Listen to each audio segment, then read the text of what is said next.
ikke sjans for alle hva jeg gjør da. Jeg hitter kløden som om hverdag var en. Hello guys, आप सभी का फिर से एक बार स्वागत है मेरे चैनल पे। और हम लोग का जो टॉपिक चल रहा था अकाउंटिंग फॉर शेयर कैपिटल या इशू ऑफ शेयर कैपिटल। आप आगे बढ़ने से हम चाहते हैं कि पहले थोड़ा सा क्विक रिवीजन कर लें कि कंपनी के पास या कंपनी का जो रजिस्ट्रेशन का प्रोसेस था उसको आप लोग देख लिए थे कि कंपनी का रजिस्ट्रेशन करने का क्या प्रोसेस था एज पर कंपनीज एक्ट 2013 के हिसाब से। ठीक है, उसके बाद हम लोग कुछ कंपनी का फीचर्स पढ़े थे कि परपेचुअल सक्सेशन था, लिमिटेड लायबिलिटी था, उसके बाद और भी जो चीज़ पढ़े थे आरओसी के पास जो रजिस्ट्रेशन के लिए अप्लाई करना पड़ा था, ये सब सारा चीज़ हम देखे थे। और सुखी कि कंपनी के पास अलग अलग चॉइस है मार्केट से पैसा उठाने का। जब कंपनी का हम टाइप्स पढ़ रहे थे तो हम लोग देखे थे कि 1% कंपनी, प्राइवेट कंपनी और पब्लिक कंपनी में केवल पब्लिक कंपनी के पास ये ऑथराइजेशन होता था कि वो मार्केट से यानी पब्लिक से शेयर इशू करके या डिवेंचर इशू करके पैसा रेज कर सकती थी, यानी कैपिटल रेज कर सकती थी, जिसको हम शेयर कैपिटल का नाम दिए थे। फिर आगे बढ़े थे, हम लोग पूछे थे कि शेयर्स कितने टाइप का होता है, तो हम लोग देखे थे 2 टाइप्स का शेयर होता था, एक प्रेफरेंस शेयर होता था और एक इक्विटी शेयर्स होता था। प्रेफरेंस शेयर के पास 2 राइट्स होता था जो इक्विटी शेयर्स के पास नहीं होता था, यानी अगर डिविडेंड देना है तो सबसे पहले डिविडेंड इक्विटी शेयर से पहले प्रेफरेंस शेयर वाले को दिया जाता था, और अगर कंपनी बंद हो रहा है, लिक्विडेट हो रहा है, तो उस केस में जो कैपिटल का पेमेंट किया जाएगा वो पहले प्रेफरेंस शेयर होल्डर्स वाले को किया जाएगा, न कि इक्विटी शेयर होल्डर्स वाले को किया जाएगा। ठीक है, फिर प्रेफरेंस शेयर का हम लोग अलग अलग नेचर पढ़े थे, on the basis of dividend, on the basis of conversion, on the basis of आपका रिडम्पशन। ठीक है, ये सारा चीज़ हम लोग देखे थे। उसके बाद हम लोग बात किए थे कि अगर कंपनी का जो फॉर्मेशन हो रहा था तो हम लोग देखिए जो शेयर कैपिटल होता था, कंपनी का जो शेयर कैपिटल होता था, से मान लीजिए अगर 1 लाख शेयर कैपिटल है तो एक शेयर का जो प्राइस, जिसको फेस वैल्यू बोला जाता था, ठीक है, फेस वैल्यू से अगर हम डिवाइड करते थे इसको तो जो चीज़ निकल के आता था उसको हम नंबर ऑफ शेयर्स बोलते थे। ठीक है, यानी शेयर कैपिटल के स्मॉलेस्ट पार्ट को हम यूनिट का नाम दिए थे या शेयर्स का नाम दिए थे। ठीक है, यहाँ तक अभी तक हम लोग रिवीजन किए थे। ठीक है, आज हम लोग नए कॉन्सेप्ट के साथ और थोड़ा आगे बढ़ना चाहते हैं। हो सकता है कि आज हम सम की तरफ ना जा पाएँ, बट आने वाले वीडियो में श्योरली है कि हम सम की तरफ चले जाएंगे। ठीक है, आइए हम लोग अपने लेक्चर को आगे ले चलते हैं। Welcome to Devraj Commerce Classes. One way solution for commerce classes. तो इशू ऑफ शेयर्स में हम सीख रहे हैं कि जो कंपनी होती है वो शेयर्स इशू करते समय उसके पास 2 ऑप्शन है। ठीक है, या तो वो पैसा रेज करने के लिए जनरल पब्लिक के पास जा सकती है। ठीक है, पहला क्या होगा, जनरल पब्लिक के पास जा सकती है, या दूसरा ऑप्शन क्या है उसके पास, प्राइवेट प्लेसमेंट। ध्यान ये रखिएगा कि शेयर इशू करने से पहले जो मेरा कंप्लायंस है उस कंप्लायंस को हम ऑलरेडी फिल कर लिए होंगे as per SEBI guidelines, as per ROC guidelines, as per companies act 2013, उस सबको हम फुलफिल कर लिए होंगे। ठीक है, तो जो पब्लिक कंपनी होती है उसके पास 2 ऑप्शन है कि वो मार्केट में जनरल पब्लिक के पास जाके यानी सभी के पास अपना शेयर इशू करेगी और पैसा रेज कर सकती है। दूसरा जो सीखना है वो क्या है, प्राइवेट प्लेसमेंट। इसमें जनरल पब्लिक के पास कंपनी नहीं जाती है।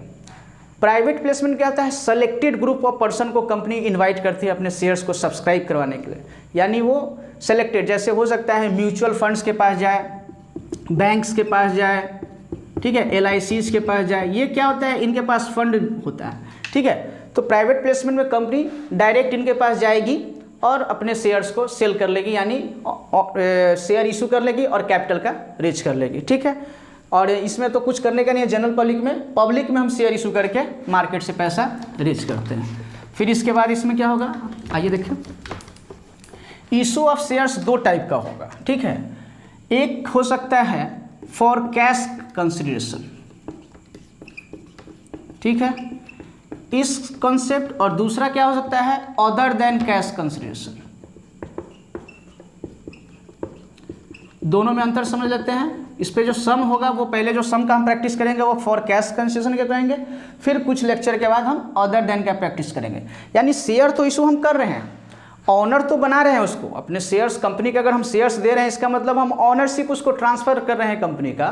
तो एक सिचुएशन जो है फॉर कैश कंसिडरेशन, इस सिचुएशन में अगर हम शेयर दे रहे हैं तो बदले में कंपनी के पास पेमेंट आ रहा होगा। ठीक है, तो दूसरा क्या हो गया, दूसरा में हो गया अदर देन कैश कंसिडरेशन, यानी इसमें हम उसको शेयर दे रहे हैं।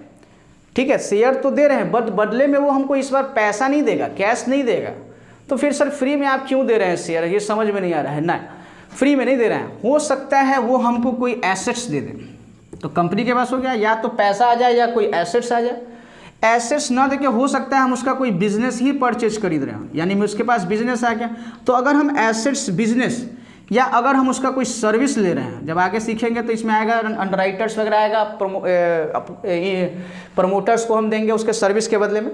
तो ये देखिए क्या हो रहा है, यहाँ देखिए एसेट्स आ सकता है मेरे पास कंपनी के पास, बिजनेस आ सकता है कंपनी के पास, या किसी तरह का सर्विस आ सकता है कंपनी के पास।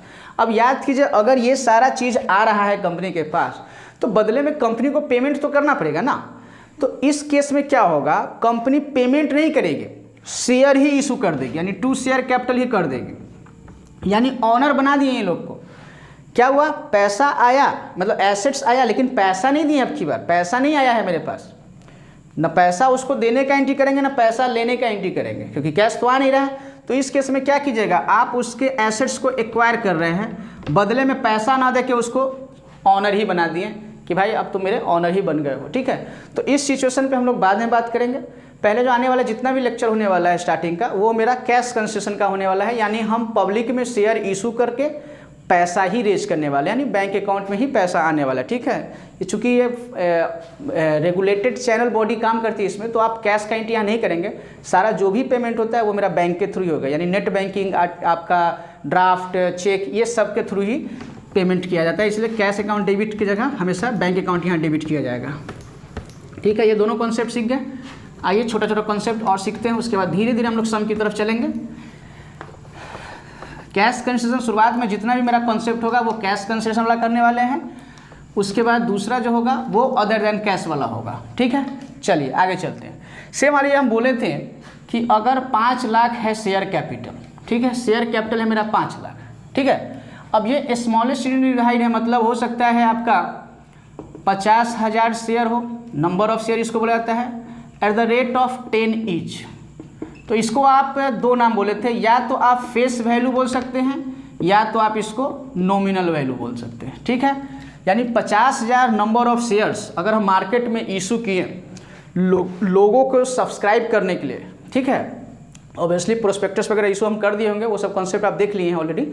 तो अब हम इशू करना चाहते हैं 50,000 शेयर, तो एक शेयर का दाम अगर फेस वैल्यू 10 रुपया है तो ऑब्वियसली कि 50,000 गुने 10 कंपनी के पास 5 लाख रुपया आएगा। ये समझ में आ गया नहीं, शेयर कैपिटल डिवाइडेड इनटू ए स्मॉलेस्ट यूनिट्स कॉल्ड शेयर्स, ये चीज़ देख लिए थे।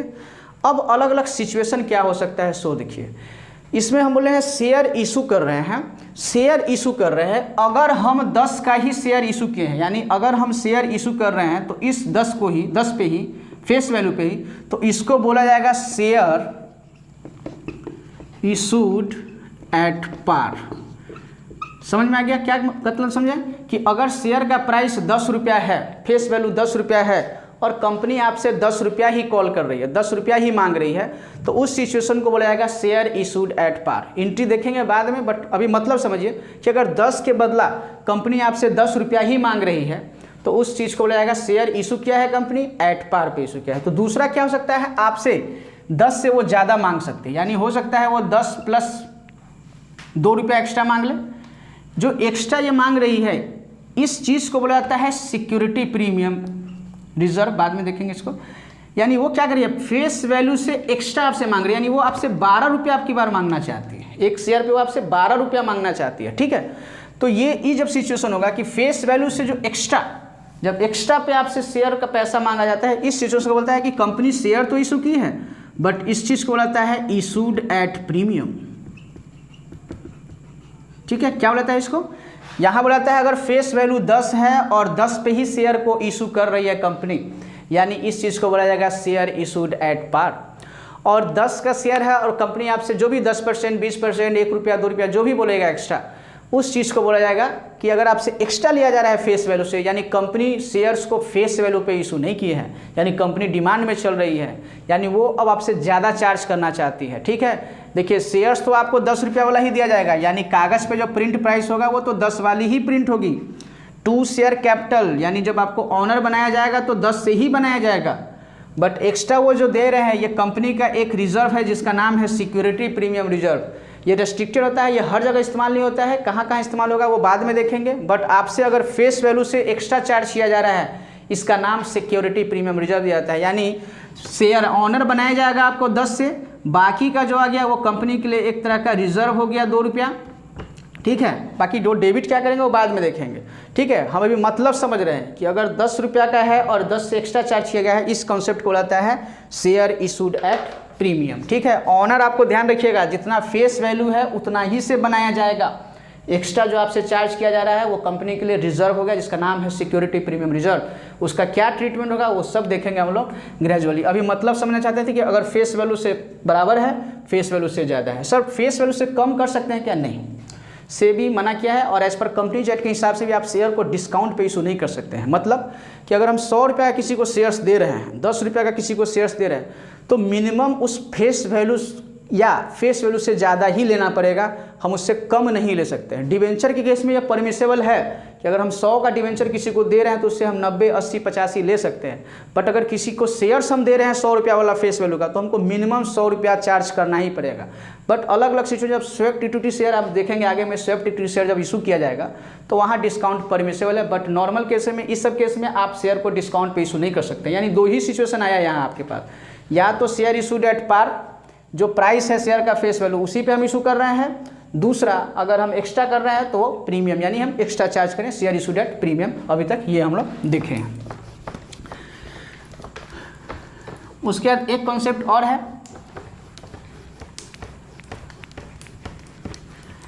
एक कॉन्सेप्ट में क्या है, जैसे ये आपका शेयर है 10 रुपया का, ठीक है, जिसका फेस वैल्यू है 10 रुपया। एक शेयर पे समझते हैं, नंबर ऑफ शेयर एक है मान लीजिए। अब कंपनी के पास चॉइस है, ठीक है। कंपनी चाहे तो आपसे ये 10 रुपया स्टार्टिंग में ही ले लेगी, यानी बोलेगी कि आपको जितना शेयर चाहिए आप पूरा पैसा पहले ही भेज दीजिए, ठीक है। यानी कंपनी के पास दो चॉइस आने वाला है कि वो आपसे फर्स्ट टाइम में ही, पहली ही बार में पूरा का पूरा पैसा कॉल कर लेगी, मंगवा लेगी। यानी आपको अगर एक शेयर चाहिए तो आपको 10 रुपया देना पड़ेगा, ठीक है। अगर ऐसा सिचुएशन है तो इसको बोला जाता है लंप सम पेमेंट। क्या बोलते हैं? लंप सम। यानी एक ही बार में कॉल किया गया और एक ही बार में आप लोगों ने पे कर दिया, ठीक है। यानी आपको अगर एक शेयर चाहिए तो आप जो एक शेयर के लिए अप्लीकेशन भेजिएगा तो अप्लीकेशन के साथ में आपको एक शेयर का पैसा भी साथ में भेज देना होगा, ठीक है। इसमें देखेंगे, देखिए रियलिटी में ऐसे काम होता नहीं है। रियलिटी में जैसे क्या होता है आपको हम बता देते हैं। थ्योरेटिकल पॉइंट ऑफ व्यू से तो ऐसे ही चलेंगे, but reality point of view से क्या होता है वो देखिए। जैसे शेयर्स जब एप्लीकेशन के लिए जब शेयर्स इशू आती है, ठीक है, जब वो लिस्टिंग होती है, जब उसका आता है, तो आपको जब इतना शेयर चाहिए होता है तो आप जो ब्रोकर के थ्रू में आप जो लिंक होते हैं, आपका जो शेयर ब्रोकर होता है और बैंकिंग जो है आपका, ठीक है। तो बैंकिंग प्रणाली के अंदर क्या होता है कि आपको जितने शेयर्स चाहिए, जितना आपको शेयर चाहिए होता है उतना, जैसे आपको 5000 शेयर चाहिए, से मान लीजिए 5000 शेयर चाहिए, और कंपनी का जो बाइंड जो रेट होता है, जो रेट होगा, बाइंड रेट हो जाएगा, उसका जो प्राइस होगा वो आपका रेंज बता दिया जाएगा, 100 से 150 के बीच का होगा, ठीक है। तो अगर मान लीजिए एक कोई दाम लेते हैं, से मान लीजिए 10 रुपया ले लेते हैं, ठीक है। तो क्या किया जाएगा जानते हैं? बैंक आपका 5 × 10 50,000 रुपया फ्रीज कर देगा, ठीक है। 50,000 फ्रीज कर देगा। आपका एप्लीकेशन फॉरवर्डेड किया जा चुका है कंपनी के पास में। अगर कंपनी आपको, क्योंकि देखिए हो सकता है शेयर्स हम इशू किए हैं 5 लाख पीस, तो टोटल ऑल ओवर इंडिया में हम इशू किए हैं, ठीक है। अब टोटल इशू करते समय हो सकता है एप्लीकेशन उसके पास ज़्यादा आ जाए, तो उस सिचुएशन में कंपनी सबको तो शेयर अलॉट नहीं कर सकती है, उसको बैठ के मीटिंग करना होगा। हो सकता है प्रोराटा अलॉटमेंट आप सीखिएगा बाद में धीरे धीरे कि अगर आप 5 शेयर के लिए भेजें तो हो सकता है आपको 1000 शेयर ही अलॉट किया जाए, ठीक है। तो इस सिचुएशन में क्या होता है, बैंक पैसा जो फ्रीज कर लेता है उसको आप निकाल नहीं सकते हैं। जब शेयर आपको अलॉट हो जाएगा तो ये पैसा जो फ्रीज हुआ था ये कंपनी के पास ट्रांसफ़र कर दिया जाएगा। सर अगर शेयर नहीं अलॉट किया गया तो अनब्लॉक कर दिया जाएगा। पहले ब्लॉक कर लिए थे, अब अनब्लॉक कर दिया जाएगा। ऑब्वियसली जितना दिन फ्रीज किया गया होगा उतना दिन का आपको इंटरेस्ट दिया जाएगा, बट ये अदर पॉइंट था।